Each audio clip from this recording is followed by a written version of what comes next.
पर पूर्व पक्षी का कहना था कि जीवात्मा एक जन्म से तो पैदा नहीं हुआ, अनेक जन्मों से पैदा होता हुआ आ रहा है। तो जिस जन्म में जो जीव पैदा होता है उस जन्म में वो कर्म भी करता है ना। जिस जन्म में जीव पैदा होगा उस जन्म में कर्म भी करेगा।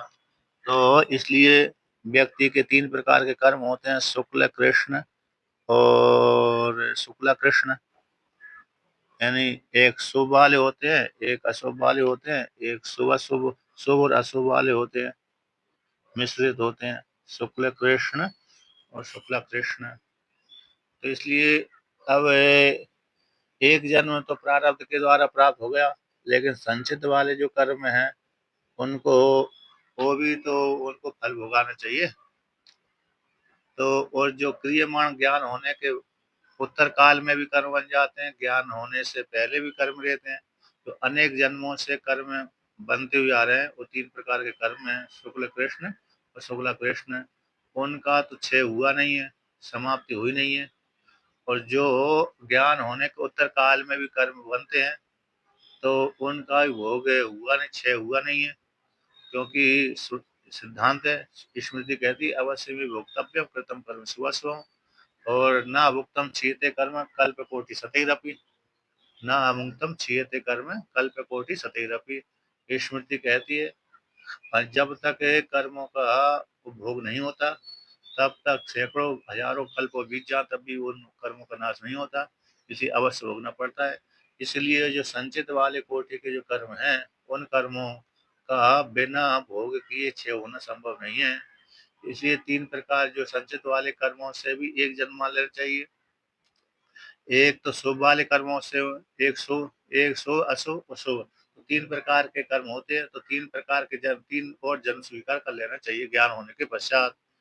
एक कहा पूर्व पक्षी ने, अतः विकल्प कर दिया, तीनों को एक मिला लिया जाए, शुक्ल कृष्ण शुक्ल कृष्ण। तो तीनों को एक एक कोटि में संघात करके, अर्थात समुच्चय करके, संगत करके, तो तीनों तीनों कर्म, तीनों प्रकार कर्मों से एक जन्म आगे का स्वीकार कर लेना चाहिए ज्ञान होने के बाद भी। अभी तो ज्ञान हो गया, ज्ञान होने के पश्चात सिद्धांत है, ज्ञान होने के पश्चात कर्म में अगला जन्म नहीं होता है। लेकिन स्मृति के अनुसार मान लेना चाहिए क्योंकि अवश्य भोगना पड़ता है। इसलिए ये प्रारब्ध के अनुसार तो एक कर्म एक जन्म तो हो ही गया, लेकिन जो अन्य जो कर्म हैं बचे हुए संचित वाले, उन कर्मों से जो 3 प्रकार के रहते हैं, शुक्ल कृष्ण और शुक्ल कृष्ण मिश्रित, तो ऐसे कर्मों से 3 प्रकार के जन्मों को तो जरूर स्वीकार कर लेना चाहिए।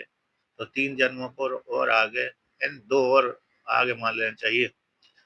तो ऐसा पूर्व पक्षी ने कहा था, या तो पूर्व पक्षी ने थोड़ा कम कम कर दिया कि तीनों प्रकार कर्मों को एक साथ मिला लिया, तो एक जन्म और स्वीकार कर लेना चाहिए ज्ञान होने के पश्चात।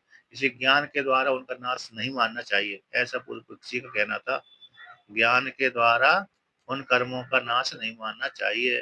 कौन से? शुक्ल कृष्ण और शुक्ल कृष्ण, इन मिश्रित जो कर्म है इनका ज्ञान के द्वारा नाश नहीं मानना चाहिए, ऐसा पूर्व पक्षी का कहना है। ऐसी प्राप्ति हो जाने पर तो जो भगवान ने कहा है कि न सब भूयो अभी जायते, ये ऐसा भगवान का कहना ठीक नहीं है। ना है ना, ईर भागा है तो ना सब हुए अभी जाते, ज्ञान होने के पश्चात पुनः उसका जन्म नहीं होता, ऐसा कहना ठीक नहीं है। क्योंकि एक स्मृति तो कहती है कि जब तक कर्मों का क्षय नहीं होगा तब तक जब तक कर्मों का भोग नहीं होगा तब तक कर्मों का क्षय नहीं हो सकता, इसलिए अवश्य भोगना पड़ता है।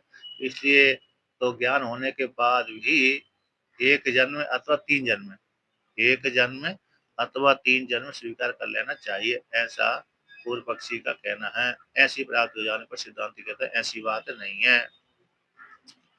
तो क्यों नहीं है? सिद्धांति क्यों खंडन कर रहा है? तो कहते हैं ना, श्रुति को आश्रय लेकर के परिहार कर रहे हैं, श्रुति को आश्रय करके परिहार कर रहे हैं।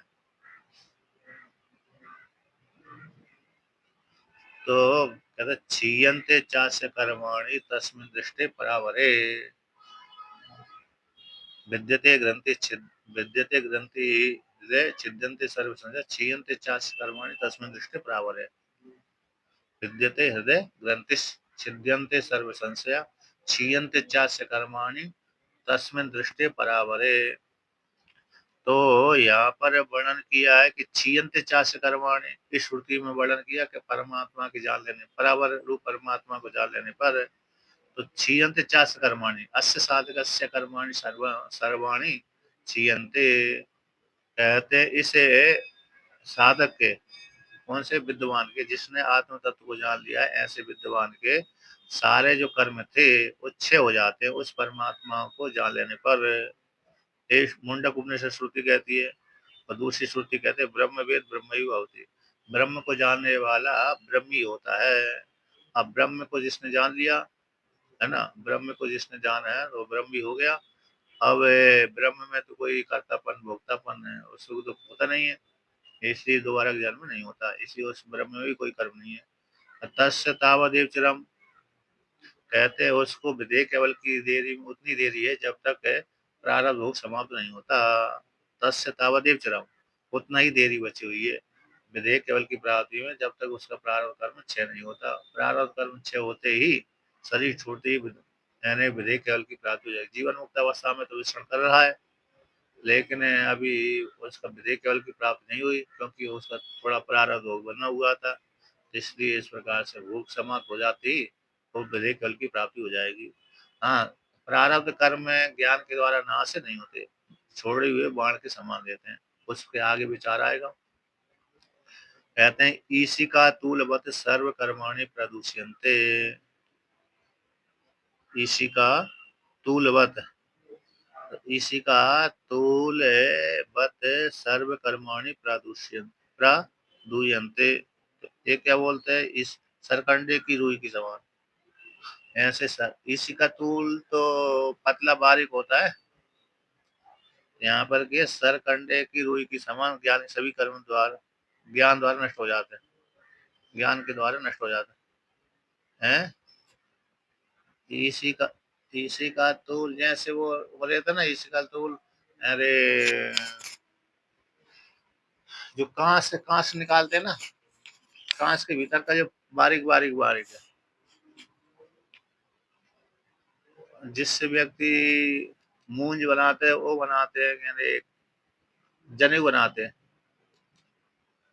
तो सावधान होकर के निकालते जिससे कट कट आदि न जाए, कट कट कट न लगे हाथ में, तो उसी को इसका तूल बोलते हैं, बारीक है। तो इसी का मान छोटा सा, तूल यानी कार्य, मूला विद्या, मूला विद्या तुला विद्या, मूला विद्या तुला विद्या आदि ना, तो मूल यानी कारण, तूल यानी कार्य, तो इसी का तूल, तो छोटा सा तिनका, तो यहाँ पर छोटा सा तिनका मान रुई आदि ले लीजिए, इसका तूल के समान, जैसे छोटा सा बारीक होता है वो नष्ट कर दिया जाता है, नष्ट हो जाता है, अतः किसके द्वारा, आग आदि के द्वारा, किसी के द्वारा, जब व्यक्ति कांच काटता है तो टूट जाता है। उसी प्रकार से सर्व कर्माणि प्रदूष्यन्ते, सर्व कर्माणि गया उसके नष्ट हो जाते हैं। तो यहाँ पर अर्थात यहाँ पर ये जो यहाँ पर श्रुति हिंदी हिंदी अर्थ में इसके श्रुति का क्या अर्थ किया है, यही किया है क्या, सरकंडे की रुई के समान ज्ञानी के सभी कर्म नष्ट हो जाते हैं। गीता प्रेस में भी,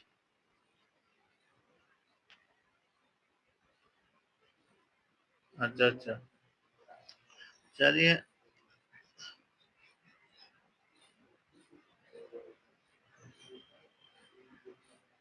अच्छा, इसी का अग्नि के, हाँ, अग्नि में डाल देने से यही आ रहा है, सही है। अग्नि में डाल देने से जैसे तिनका जल जाता है।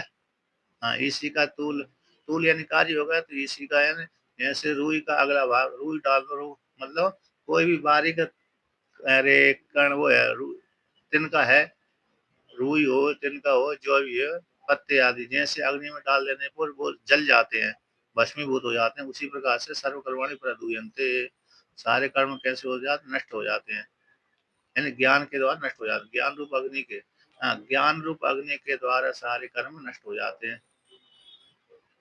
ये वर्णन किया। तो इसलिए ये ठीक है, इसी का तूल का अर्थ हो गया, अरे अग्नि में, अग्नि ईशिका तूल है, ईशिका तूल का अर्थ यही होता है तिनका, यानी बारीक तिनका। तो बारीक घास ले लीजिए, रूई ले लीजिए, जो भी है।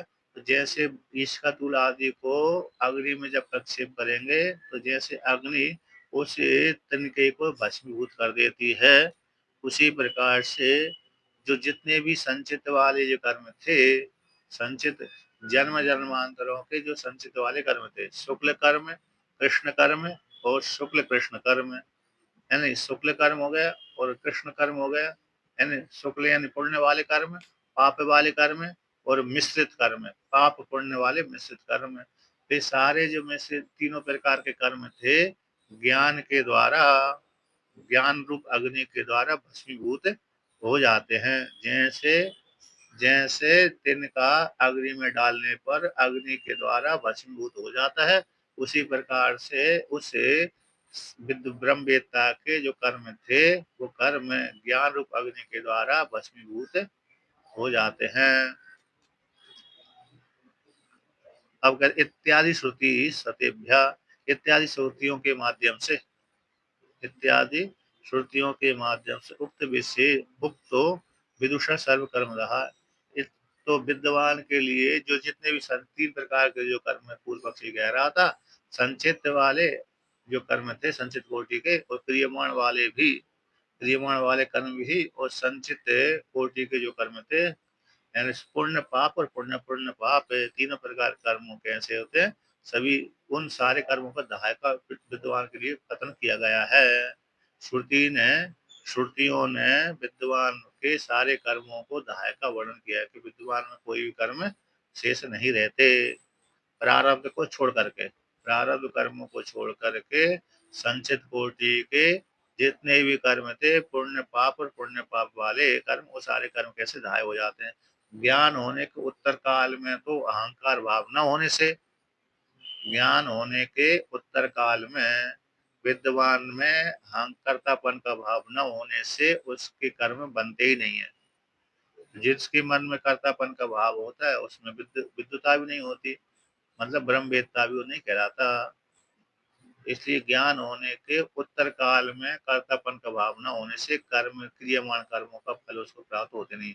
संचित कोटि के कर्म में तो अब ज्ञान रूप अग्नि के द्वारा भस्मीभूत हो जाते, जैसे रूई, जैसे तिनके को अग्नि में डालने पर वो अग्नि तिनके को जला देती है, उसी प्रकार से ज्ञान रूप अग्नि सारे कर्म, संचित कोटि वाले कर्मों को जला देती है। प्रारब्ध के कर्म तो अकेला भोगना ही पड़ता है। अब उसी को यहीं पर कहते हैं, गीता में वर्णन करते हैं। तो यहाँ पे च उक्तो यतई धांसी है समिद्वग्निर्भस्मसात् कुरुतेर्जुना, ये चौथे अध्याय का श्लोक है ना, चौथे अध्याय का 37वां श्लोक है, चौथे अध्याय का, चौथे अध्याय को 37वां श्लोक है, एक गलत लिखते हैं। यतई धांसी, यतई धांसी समिद्धग्निर भस्मसात् कुरुतेर्जुन, ज्ञानाग्नि सर्वकर्माणि भस्मसात् कुरुते, तथा जैसे ये धांसी सम, ये धांसी लकड़ियों को सम सम इद्ध अग्नि, जैसे सम्यक रूप से अग्नि प्रज्वलित है। हाँ 4:37 है। तो हाँ, तो तो ये हो गया, जैसे सम्यक रूप से सम्यक रूप से जल रही है अग्नि, बहुत प्रज्वलित अग्नि है, जैसे उसमें एकांशी लकड़ियों को डाल दिया जाए, तो जैसे अग्नियों को, बहुत प्रज्वलित अग्नि में जब लकड़ी को डाल देते हैं, तो वह लकड़ियों को अग्नि क्या कर देती है, भस्मसात कर देती है। ये दृष्टांत हो गया। दाष्टान्त में कहते हैं उसी प्रकार से ज्ञान रूप अग्नि है, सर्व कर्माणी, सारे कर्मों को भस्मसात कर देती है। तो दृष्टांत दाष्टान्त के द्वारा, है ना, तो उसी प्रकार से वर्णन कर दिया। तो जैसे अग्नि में डाल, प्रज्वलित अग्नि में, प्रज्वलित अग्नि में जैसे लकड़ी तिनका आदि डालने पर अग्नि उसको भस्मसात कर देती है, उसी प्रकार से, उसी प्रकार से ज्ञान रूप अग्नि में संचित कोटि के जो कर्म थे, पुण्य पाप और पुण्य पाप, वो सारे कर्मों को भस्मसात कर देती है। नष्ट कर देते। यानी इस स्मृति में भी सर्वधाय सर्व कर्म धाया, सारे कर्मों के धाय का वर्णन किया गया है। अब आगे कहते हैं कि बक्ष्यति, और आगे भी कहेंगे बक्ष्यति, कहाँ कहेंगे, आगे भगवान कहेंगे ज्ञान के अधीन सर्व कर्म के धाय में, ज्ञान के अधीन संपूर्ण कर्म का धाय हो जाते हैं। इसके विषय में कहते सर्वधर्मान परित्यज्य इत्यादि वाक्शीषो ही प्रमाणी भवती। आगे भगवान कहेंगे कि सारे धर्मों को त्याग कर दो, सारे धर्मों को त्याग करके, है ना, अब मुझ एक परमात्मा को छोड़ करके मेरे उद्देश्य से ही भजन करो, जप करो, आदि पूजा करो, और सारे जो जितना भी है कर्म कांड आदि है, जो भी है, मतलब सकाम है, सकाम सारे कर्म को त्याग करके ईश्वर अर्पण बुद्धि से करना है तो ईश्वर अर्पण बुद्धि से कर्म करो। तो इस प्रकार से सारे कर्मों को त्याग करके, सारे धर्मों को त्याग करके मेरी शरण में जाओ। सर्वधर्मान परित्यज्य मामेकम शरणम व्रज, इस वाक्य में भी कहेंगे। और पत्यश्चा, युक्तियां भी है, ज्ञान, जो ज्ञान से कहते उपपत्तियां हैं, ज्ञान से अनारब्ध जो शेष कर्म है, अशेष कर्म के क्षय हो जाता है, ये युक्ति भी है। वक्तुम कहने की सत्य युक्ति भी। बक्ष्यति यानी भगवान भी बक्ष्यति शब्द से ले लीजिए, सर्वधर्मान परित्यज्य मामेकम शरणम व्रज, ठीक है ना, इस वाक्य में कहेंगे भगवान। और उपपत्ति से युक्तियां भी, उपपत्ति का अर्थ हो गया युक्तियां, युक्तियों के माध्यम से आता है। कह रहे जन्मांतर के जो कर्म ज्ञान है, ज्ञान रूप अग्नि के द्वारा जिन कर्मों का अरे क्षय नहीं हो पाया, भोग नहीं हो पाया, तो उनको ज्ञान संचित कोटि जो कर्म है उनका क्षय हो जाता है ज्ञान के द्वारा। वो या तो उत्पत्ति शब्द से क्या ले लीजिए, उत्पत्ति मतलब युक्ति, न्याय आता ब्रह्म सूत्र आदि में वर्णन किया गया है। अब आगे कहते हैं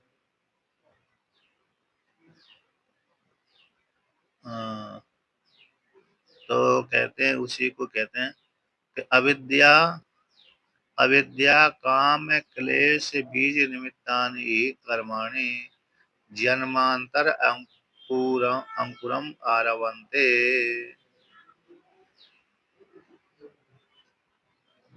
ये इन्होंने हाथ लगाए, तो कहते हैं अच्छा अच्छा, अच्छा ठीक है।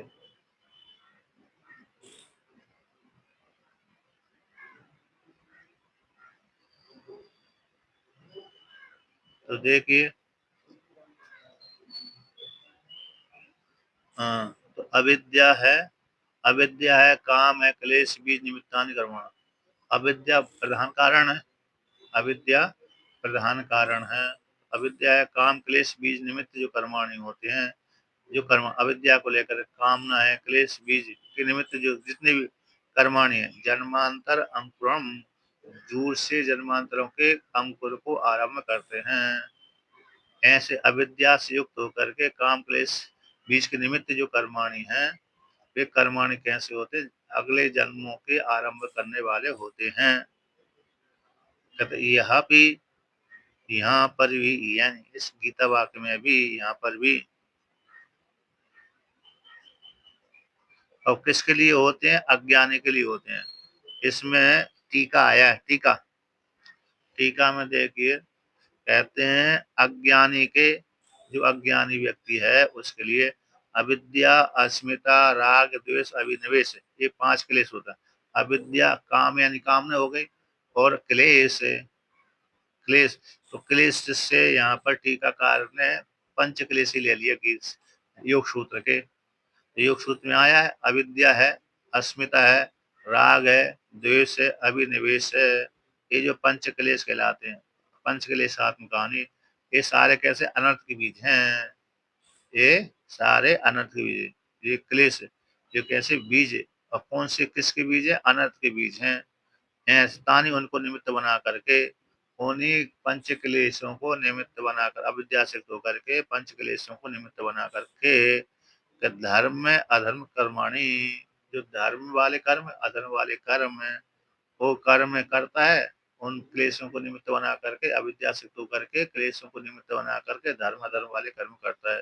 तो ऐसे धर्म अधर्म वाले जो कर्म होते हैं उस जीवात्मा के लिए जन्मांतर के आरंभ करने वाले हो जाते हैं, दूसरे जन्म की प्राप्ति में हेतु बन जाते हैं।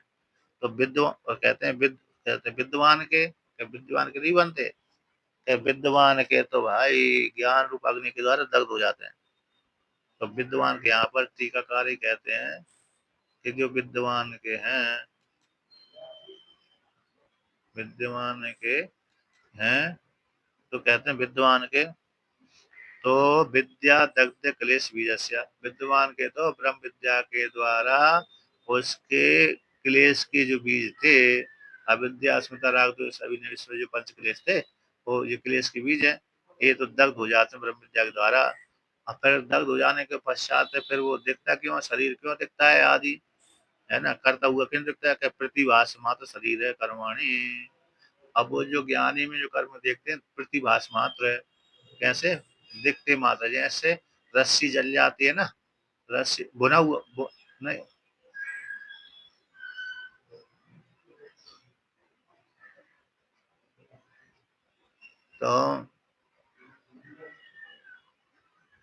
तो देखिए यहाँ पर कहते हैं तो प्रतिभा से मात्र शरीराणी, तो प्रतिभा से मात्र शरीराणी मतलब जैसे बुना हुआ बीज रहता ना, बुना हुआ बीज, तो दिखता तो है बुना हुआ बीज, जैसे चना चना चना को हमने भून लिया खाने के लिए, चना को, तो लेकिन वो नहीं करता, यानी अंकुरित पैदा नहीं करता, पेट तो भरता है लेकिन अंकुरित पैदा नहीं करता। वो ये प्रतिभा उसी प्रकार से ज्ञानी का शरीर दिखता है, कर्म करता हुआ से दिखता है, लेकिन भाषित मात्र होता है, प्रतिभास मात्र कर्माणी।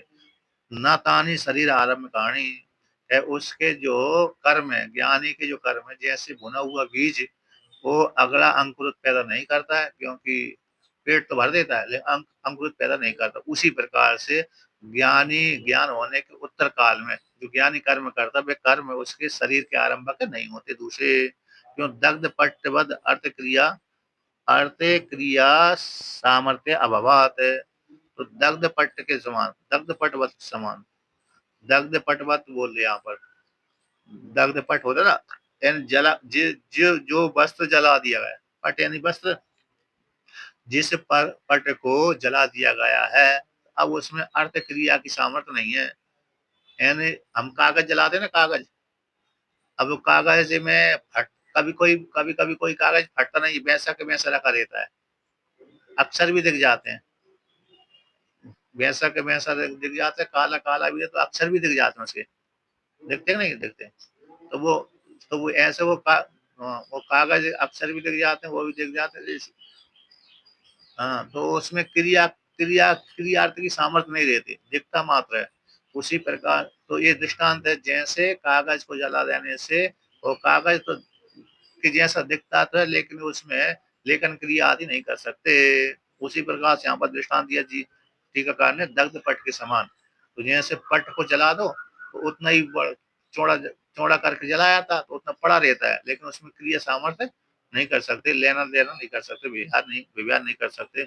उसी प्रकार से ब्रह्मवेत्ता का शरीर ब्रह्मवेत्ता के द्वारा किए गए जो कर्म है ज्ञान होने के उत्तर काल में, वो भी अगले जन्म के प्रारंभ के हेतु नहीं बनते, ऐसा कहा। इसलिए ऐसे जो कहा तो कहते हैं अविद्या है, काम है, क्लेश बीज के निमित्त जो पंच क्लेश उनके निमित्त बनाकर जो कर्म किए जाते हैं वो कर्म है, जन्मांतर कर अंकुरित जन्मांतर के अंकुर को आरंभ करते हैं, किसके लिए, अज्ञानी के लिए, किसके लिए, अज्ञानी के लिए तो जन्मांतर कर्म के आरंभ करते हैं, किंतु ज्ञानी के लिए जन्मांतर कर्म को आरंभ नहीं करते, ये भेद जान लेना चाहिए।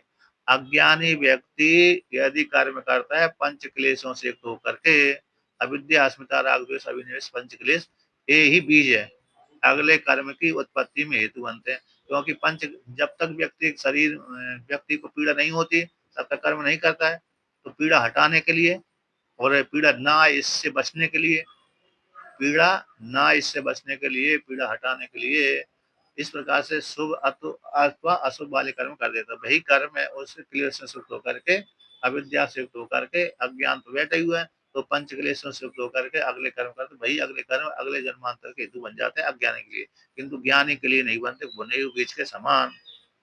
जला हुआ वस्त्र के समान। तो यहाँ पर भी कहते हैं या अपी, यहाँ पर भी, कहाँ पर भी, गीता में भी।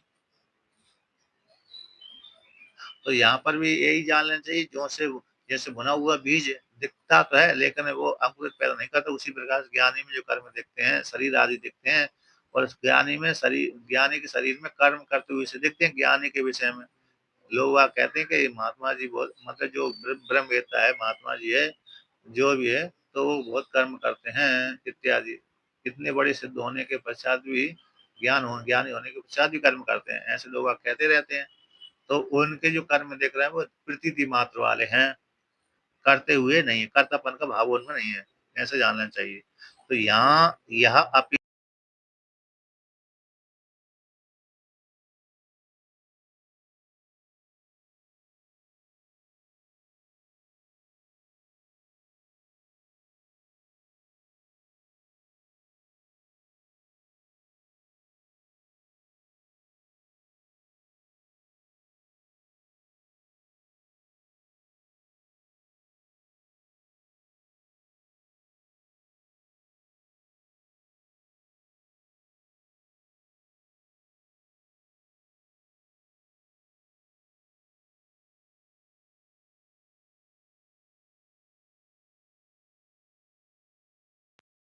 में, विद्वान में तो कहते हैं यहाँ पर भी, यहाँ अपी है, यहाँ पर कहते हैं, यहाँ पर भी गीता में भी अहंकार की संधि जहाँ पर है, कहाँ पर, अहंकार की संधि जहाँ पर है, कर्तापन का भाव है, तो वहां पर उस प्रकार कर्तापन के भाव से युक्त होकर के यदि व्यक्ति कर्म करता है तो अगले फल के आरंभक होते हैं, अगले जन्मांतर की प्राप्ति में हेतु बनते हैं। किंतु नैत्राणी, तो नैत्राणी का अर्थ कर दिया कि जहाँ पर कर्तापन का भाव नहीं है, विद्यमान में कर्तापन का भाव नहीं होता है, तो वहां पर तत् तो वहां पर फल के आरंभक वो कर्म नहीं होते, भली कर्म किए कर रहे हैं, विद्वान भली कर्म कर रहा है, लेकिन कर्तापन का भाव न होने से उस विद्वान को उन कर्मों का फल की प्राप्ति नहीं होती। तत्र तत्र वहां वहां पर भगवान कहेंगे, ऐसे वो है ना, कौन सा श्लोक, अरे 18वें अध्याय का श्लोक है, यस्य न हंकृतो भावो बुद्धि यस्य न लिप्यते हत्वा भी समीमान लोका न हंति न निबध्यते। ये जो श्लोक वर्णन किया है ये इसी में ही आता है कि जिसमें कर्तापन का भाव है तो वो इसको कर्मों से लिपायमान होता है, किंतु जिसमें कर्तापन का भाव नहीं, ऐसे न हंकृतो बुद्धि, ऐसे न हंकृतो बुद्धि, ऐसे न हंकृतो भाव बुद्धि ऐसे न लिप्यते, जिसमें कर्तापन का भाव नहीं है, तो कर्तापन के भाव न होने से और कर्मों से बुद्धि लिपायमान नहीं होती, तो वो भली लाखों व्यक्ति को मार दे, करोड़ों। हाँ, हम हम गुणा गुणों में बरस रहे हैं, ये भी है। और दूसरा लाखों व्यक्ति को मार दे, करोड़ों को अरे यज्ञ आदि कर दे, तो फिर भी उससे पुण्य भी नहीं मिलता, पाप भी नहीं मिलता, इस प्रकार से कहा। हाँ ये, वो अज्ञानी ऐसा कर्ता मानता है, लेकिन ज्ञानी अपने को कर्तापन नहीं मानता। तो यहाँ पर यही वर्णन किया गया कि जो अज्ञानी है, अहंकार से होकर के जो कर्म करता है, वो अगले जन्म की प्राप्ति में हेतु बनते हैं, उसके कर्म में फल के आरंभक होते हैं, यानी आगे की देह की उत्पत्ति वाले फल के आरंभक होते हैं। किंतु नए प्राणी जिसमें कर्तापन का भाव नहीं है, तो वो अगले जन्म की प्राप्ति में हेतु नहीं बनते। तत्र तत्र वहां वहां पर भगवान कहेंगे प्रसंग प्रसंग में आकर के, इस प्रकार से। अब कहते हैं, अब पुनः महाभारत का वाक्य कहते हैं कि बीजानि अग्नि उपदग्धानि न रोहन्ति यथा पुनः ज्ञान दग्धैस्तथा क्लेशैर न आत्मा संपद्यते पुनः। ये महाभारत का है, ये दोनों ही है ना, महाभारत का वाक्य है।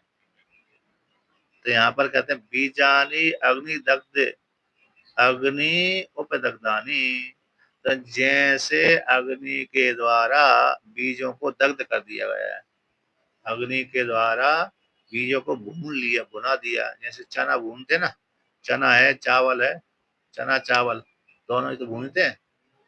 अच्छा जो घी को पकाते हैं, चावलों को पकाते हैं, तो वो फिर दोबारा को उसको तो बोते भी नहीं है, जिनको जिसको नहीं पकाया है उन्हीं को बोलते हैं, और जिसको पका दिया है तो उसको नहीं बोलते हैं, भून देते ना। गेहूं बिना बिना भुने तो वो चावल भी नहीं निकलते, निकलते हैं। पहले भूनना पड़ती है ना।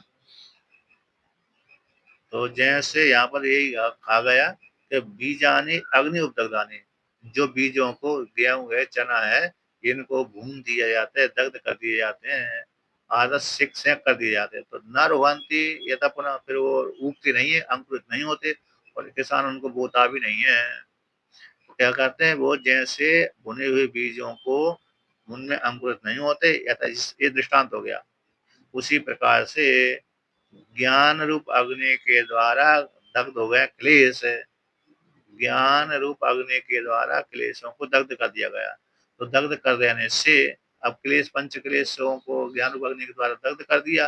अब पुनः उन क्लेशों के द्वारा न आत्मा संपदित, पुनः पुनः आत्मा उन क्लेशों से लिपायमान नहीं होती।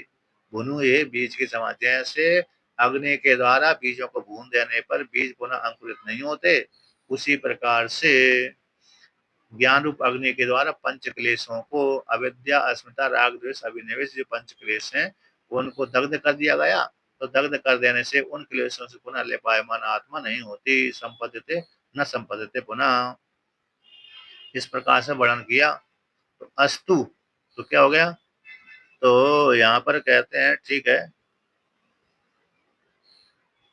ठीक है, ठीक है, स्वीकार करते पूर्व पक्षी, ज्ञान के अनंतर भावी कर्मों का ज्ञान के द्वारा दाह्य अंगीकार करते। अस्तु तावत ज्ञान उत्पत्ति उत्तर काल कृतानाम कर्मणाम ज्ञान दायो ज्ञान से भावित्वात। तो कहते हैं अस्तु ठीक है, तावत ज्ञान की उत्पत्ति के उत्तर काल में, पहले तो वर्णन कर दिया, तो संचित वाले कर्मों को ज्ञान रूप अग्नि के द्वारा नष्ट कर देते हैं। उसी प्रकार से ज्ञान के उत्तर, उत्पत्ति को उत्तर काल, ज्ञान के उत्तर यानी ज्ञान होने के आगे आगे बाद में, ज्ञान की उत्पत्ति के उत्तर काल में किए गए कर्मों का, किए गए कर्म ज्ञान के द्वारा दहाए, ज्ञान के द्वारा दहाए, ज्ञान सहभावित हो जाने से, ज्ञान के साथ सहभागी होने से ज्ञान के द्वारा दाय हो जाते हैं, है ना, ज्ञान के द्वारा दाय हो जाते हैं। अब यहाँ पर कहते हैं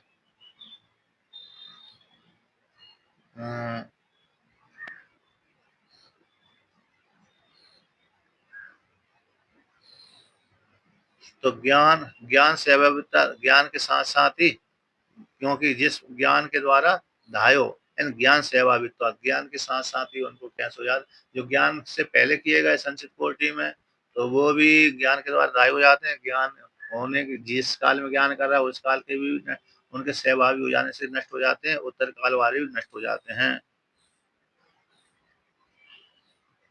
अब कहते हैं ना तो यह जन्मनि ज्ञान उत्पत्ति प्राकृता नाम अतीत अनेक जन्मांतर कृतानाम च धायुक्ता।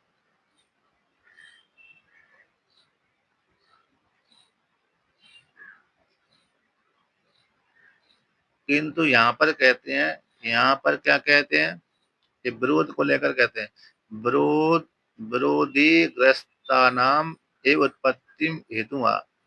तो यहाँ पर तो कह दिया, अच्छा ठीक है, तावत ज्ञान की उत्पत्ति के उत्तर काल में किए गए कर्मों को ज्ञान के द्वारा धाय, ज्ञान सेवाभी होने से, ज्ञान के सहायक होने से, ज्ञान सहभागित्व होने से यानी ज्ञान के सहायक होने से, किंतु यह जन्मनि, ना तो यह जन्मनि, तो इस जन्म में कहते ज्ञान उत्पत्ति से पहले के, ज्ञान की उत्पत्ति से पहले किए गए कर्मों का, ज्ञान की उत्पत्ति से पहले किए गए कर्मों का और अतीत अनेक जन्मांतर किए कर्मों को दाय न युक्ता। यहाँ पर इस वाक्य का अर्थ है, जैसे पूर्व पक्षी कहता है कि अस्तु ठीक है, जो महाभारत में कहा गया है कि भुनी हुई बीज के द्वारा, भुनी हुई बीज के द्वारा वो बीज पुनः उगता नहीं है, उसी प्रकार से ज्ञान रूप अग्नि के द्वारा जो क्लेश दग्ध हो गए उन क्लेशों से आत्मा लिपायमान नहीं होता है।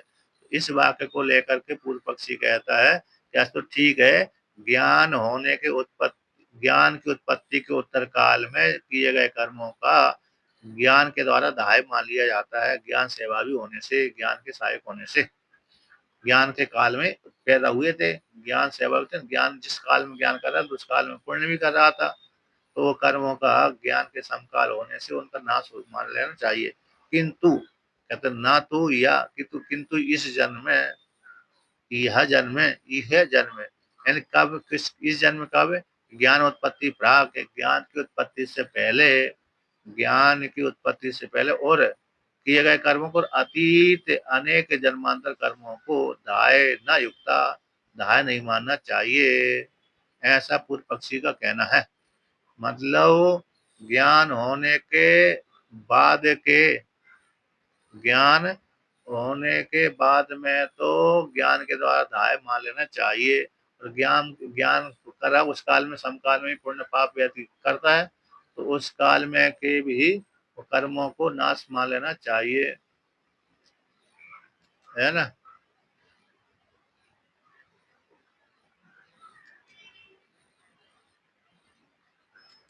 तो ये कहते हैं, पूर्व पक्षी का कहना है कि ज्ञान उत्पत्ति होने के उत्तर काल में जो किए जाते हैं कर्म, उनको तो ज्ञान के द्वारा दाय मान लेना चाहिए, क्योंकि ज्ञान सहभागी वाले होने से। और कहते हैं किंतु पूर्व पक्षी यहाँ पर ये कहना चाहता है कि इस जन्म में ज्ञान के होने से पहले, ज्ञान की उत्पत्ति से पहले इस जन्म में बहुत से कर्म किए थे उसने, जन्म से लेकर के जब तक ज्ञान नहीं हुआ तो तब तक बहुत से कर्म किए थे। अब इसके बता अनेक जन्मांतरों में भी उसमें करता हुआ आ रहा है, अनेक जन्मांतरों से भी वो करता हुआ आ रहा है। तो ऐसे उन अनेक जन्मांतरों के कर्मों का इस ज्ञान की उत्पत्ति से होने, ज्ञान उत्पत्ति होने से पहले के कर्मों का फल, उन उन कर्मों को नाश ज्ञान के द्वारा नहीं मानना चाहिए, तो दाय न युक्ता, दाय कहना ठीक नहीं है, ऐसा पूर्व पक्षी का कहना। ज्ञान के आगे, ज्ञान होने के आगे के काल वाले कर्मों को तो ज्ञान के द्वारा दाय मानना चाहिए, किंतु ज्ञान के होने से पहले जो कर्म बन गए थे पुण्य पाप वाले कर्म है, उनको दाय मानना ठीक है नहीं है, ऐसा पूर्व पक्षी का कहना है। ऐसा पूर्व पक्षी कह दिया, अब उसको सिद्धांत खंडन करते ऐसी बात नहीं है, ऐसी बात नहीं है।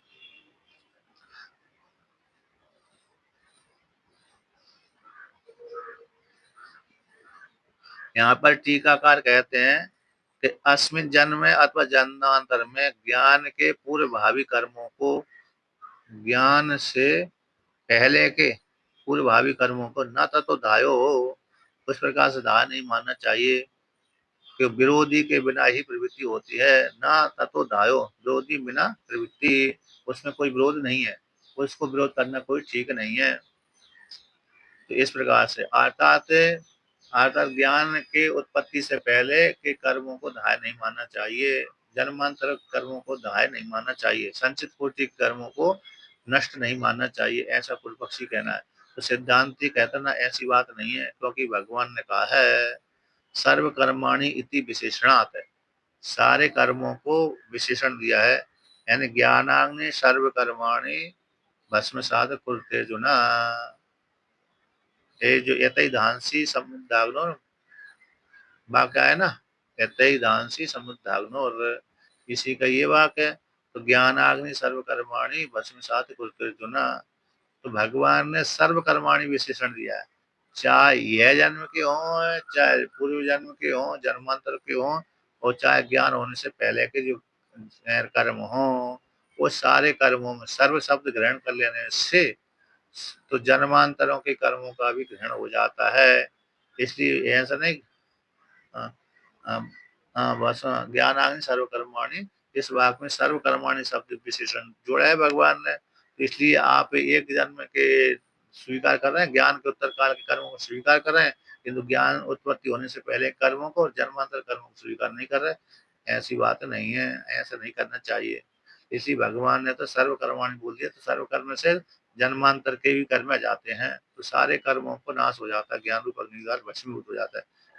तो ज्ञान अब आगे कहते हैं, उसी को और आगे वर्णन करते हैं, सर्व शब्द श्रुति का, सर्व शब्द श्रुते संको संगते, जो सर्व शब्द बोला ना, सर्व कर्माणी, चीयन से चीयंत चास कर्माणी, चीयंत चास कर्माणी, तो यहाँ पर जो मुंडक उपनिषद का आया ना, चीयंते च अस्य कर्माणि, अस्य विद्वान के सर्व कर्माणि, सारे कर्म कैसे क्षय को प्राप्त हो जाते हैं।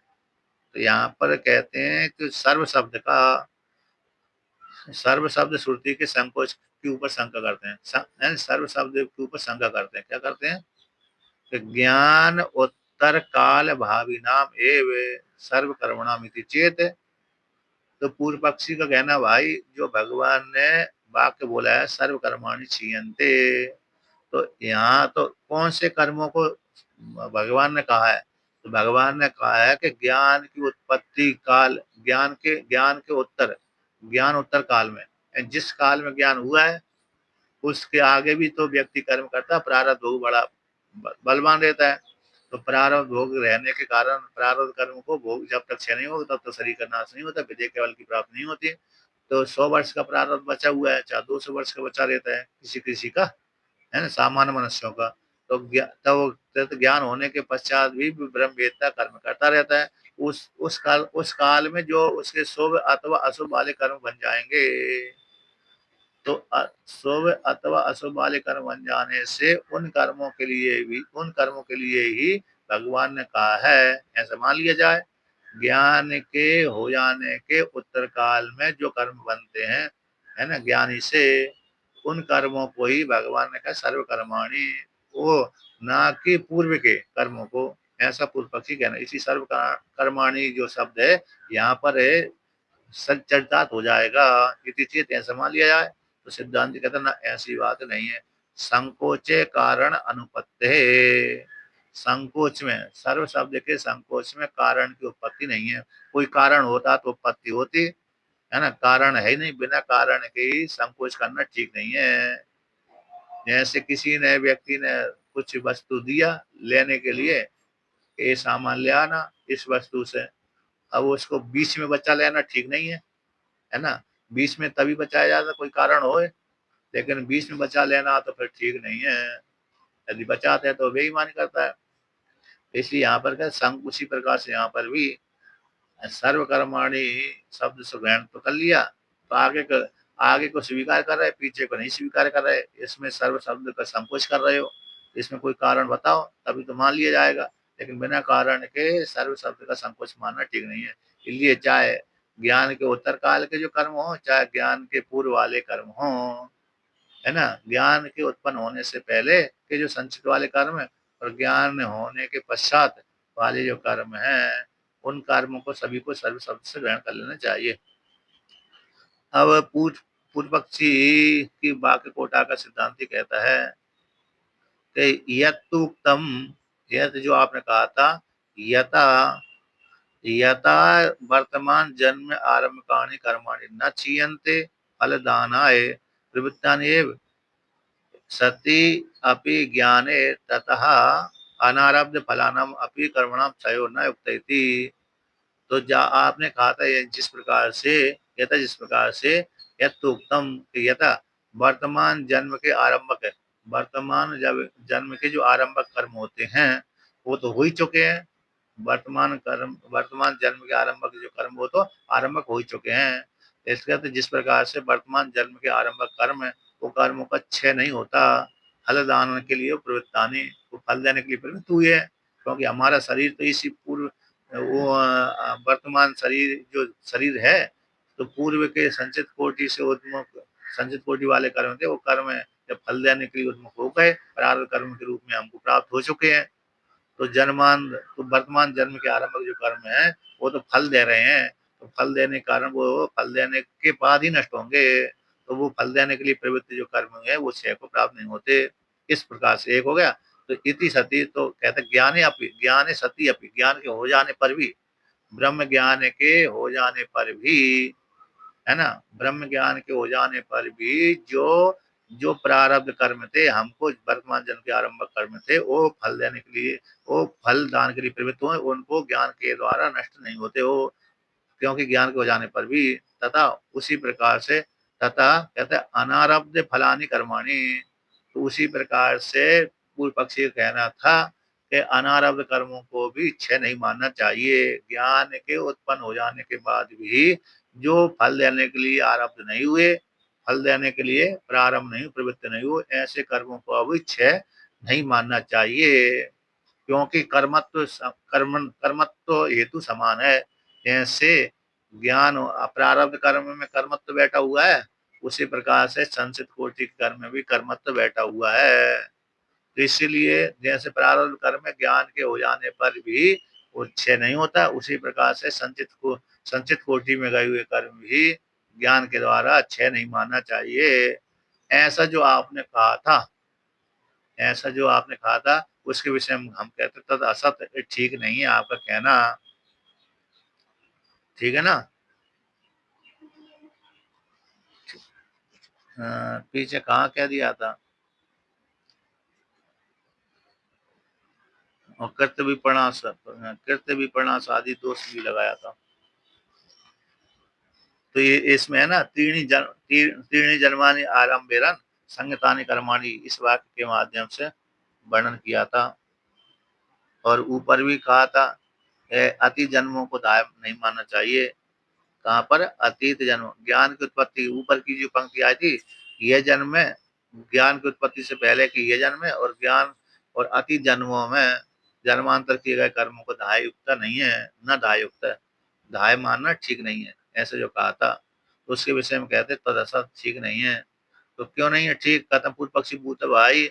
हमने तो ठीक है कहा, ज्ञान के जैसे प्रारब्ध कर्म में ज्ञान के हो जाने पर भी क्षय नहीं होते, हाँ, फल देने के लिए प्रवृत्त हो गया, उसी प्रकार से जो फल देने के लिए प्रवृत्त नहीं हुए, ऐसे कर्म भी ज्ञान के हो जाने पर भी क्षय नहीं होते। इसलिए हमने तो ठीक ही कहा था। तो सिद्धांति ने कहा था असत तद असत, ठीक नहीं है। तो कथम किस प्रकार से ठीक नहीं है, तो देखो हम कहते हैं इस प्रकार से ठीक नहीं है। तो जो ज्ञान होने के पश्चात जो कर्म देख दिया था वो आवास मात्र हैं, इस प्रकार से। तो उसको खंडन करते हैं।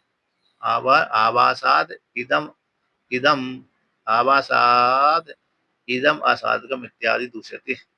अर्थात जो आपने कहा था, ज्ञान होने के उत्तर काल में, ज्ञान होने के बाद भी ज्ञान होने के बाद भी उन संचित वाले कर्म जैसे नष्ट नहीं, जैसे प्रारब्ध कर्म नष्ट नहीं होते ज्ञान होने के बाद भी, उसी प्रकार से संचित कोटि के कर्म भी नष्ट नहीं होते।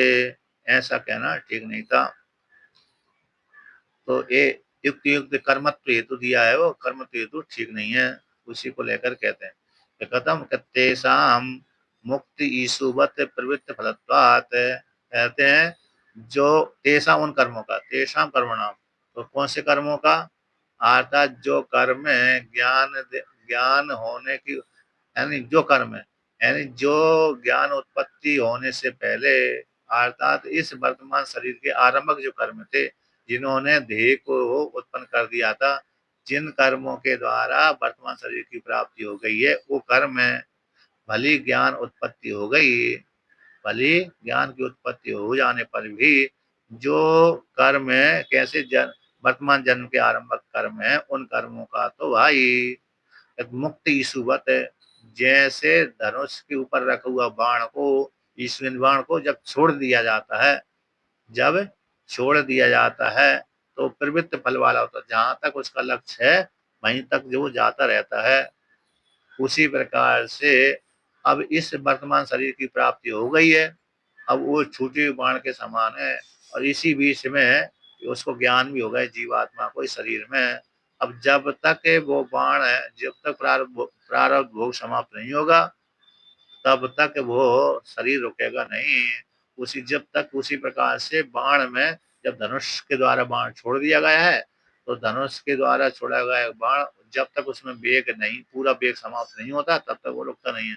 अथवा कोई बलवत्तर प्रतिबंधक नहीं आया, तब तक वो बाण रुकता ही नहीं है, अपने लक्ष्य को भेदन करता ही है। जब तक उसकी गति समाप्त नहीं होती, तब तक चलता ही रहता है। तो इसलिए मुक्त यीशु के समान प्रवृत्त फल वाला ये कैसे वर्तमान जन्म के आरंभ कर्म होते हैं, इसलिए कर्म ज्ञान के द्वारा नष्ट नहीं होते।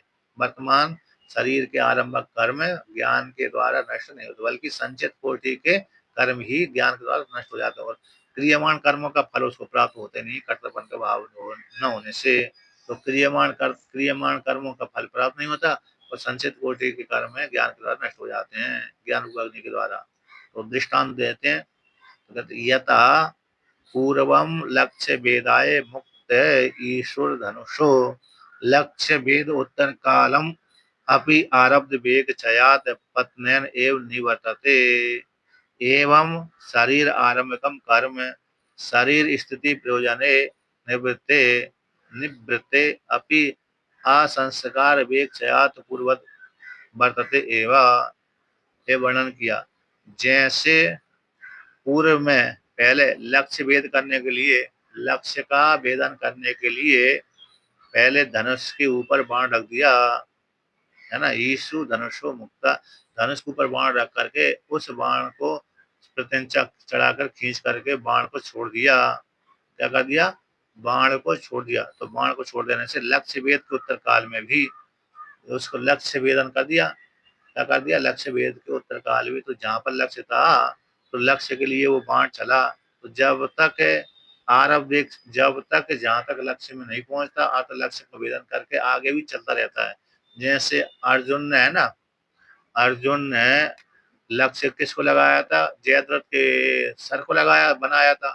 तो उसको गला काटने था। अब उसने गला तो काट दिया लेकिन अब उस बाण का भी एक समाप्त हुआ ही नहीं है। तो जब समाप्त नहीं हुआ तो आगे तक जा रहा है वो बाण कहाँ तक गया? आगे तक गया और आगे जा करके फिर उसके पिता की गोदी में जा करके गिरा वो बाण।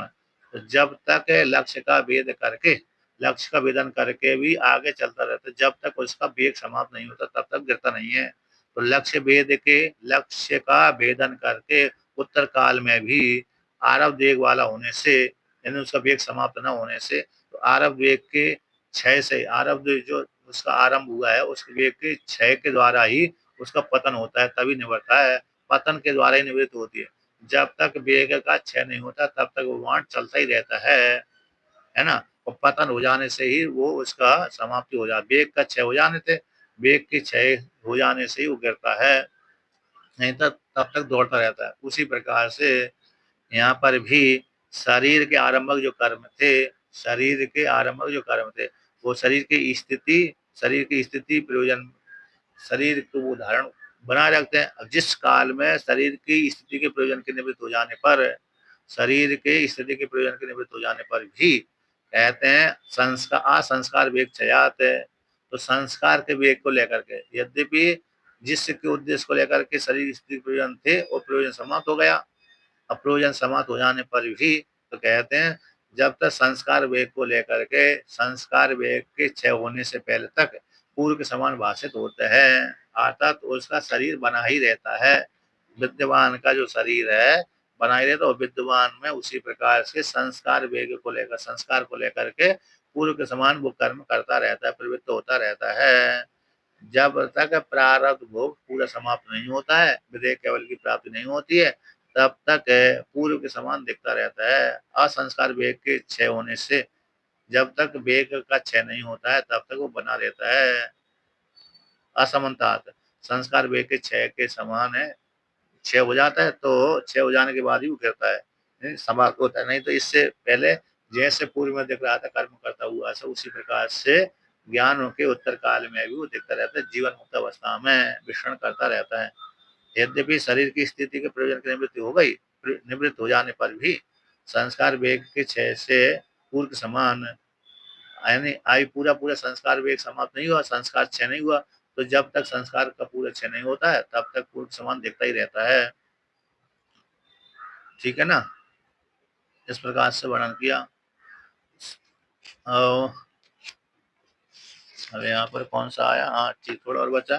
तो एवं कैसा सा एव येसु प्रवृत्ति निमित्त आरब्ध वेगस्तु अमुक्तो धनुषि प्रयुक्तो अपि संगृहीते तथा अनारब्ध फलानि कर्माणि स्व आश्रय स्थाने एव ज्ञानेन निर्जीवी क्रियन्ते इति पतिते अस्मिन् विद्वत् शरीरे न स भूयो अभिजायते इति युक्तमेव उक्तम इति सिद्धम। तो कहते हैं सएव वे साधक सएव येषु सएव येषु है ईसु है सएव ईसु है जो बाण है प्रवृत्ति के निमित्त अनारब्ध वेग वाला यानी प्रवृत्ति के लिए धनुष के ऊपर रखा हुआ है। प्रवृत्ति के लिए धनुष के ऊपर रखा हुआ है लेकिन अनारब्ध वेग वाला है। तो अनारब्ध वेग वाला होने से अमुक्त धनुषु अर्थात धनुष के ऊपर उसको मुक्त धनुष से उसके ऊपर छोड़ा नहीं है। यदि भी धनुष के ऊपर रखा है लेकिन धनुष के ऊपर रख दिया, धनुष के ऊपर रख देने पर भी धनुष के से प्रतिंचा खींचकर छोड़ा नहीं है, मुक्त नहीं हुआ है।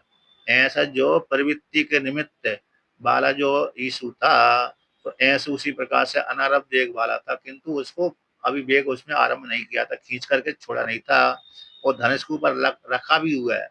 उसे बाण को धनुष के ऊपर चढ़ा भी लिया, और चढ़ा लेने के पश्चात उसको छोड़ा नहीं। जैसे राम जी जैसे समुद्र मंथन के ऊपर है ना, समुद्र अरे सेतु बांधने के लिए भगवान ने समुद्र के ऊपर कहा, धनुष के ऊपर बाण रख दिया, लेकिन छोड़ने वाले थे तो अरे समुद्र देवता प्रकट हो गए। क्या हो गए? प्रकट।